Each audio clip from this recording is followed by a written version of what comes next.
The United States is not at war with Islam.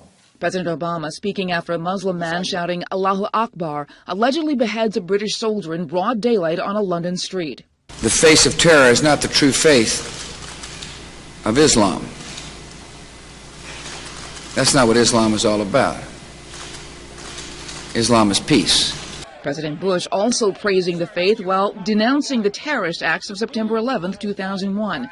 A small minority of Muslims have committed horrific crimes in the name of Islam, but some scholars still say it is a peaceful religion. Yes, the faith that I think most Muslims practice is peaceful, while others say it is not. Islam itself is violent. The commands in the Quran are very clear about that. It comes down to how Muslims interpret violent verses in their holy book, the Quran, like slay the idolaters wherever you find them and take them captive and besiege them and lie in wait for them in every ambush. Moderates like Dr. Zuhdi Jasser say this verse is for a specific battle in ancient history and has no bearing on Muslims today.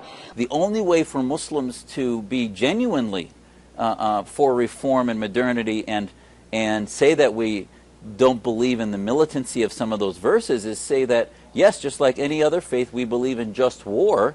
However, as American citizens, we abandon the doctrine of jihad. However, scholars like Al-Fati, a former Muslim, disagree, saying the violent verses were written later and override the more peaceful ones, and that the violence allegedly perpetrated by the likes of the Boston Marathon bombers and Army Major Nidal Hassan, currently on trial for the Fort Hood massacre, display a truer version of the faith. They would say these commands are open-ended, can be applied at any time. Jasser, who testified last year before Congress during Representative Peter King's hearings on radical Islam, say there is a battle waging within the faith between these two camps, and that moderates like him have a more difficult time being heard. We've been out-resourced, out-maneuvered in the media, and government doesn't want to listen to us because the Islamists have exploited the voice of Muslims for victimization, and it allows them to deflect the hard work of reform we need to do within the Muslim community.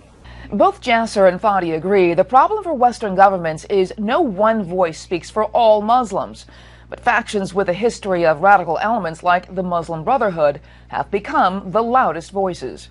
In New York, Lauren Green, Fox News.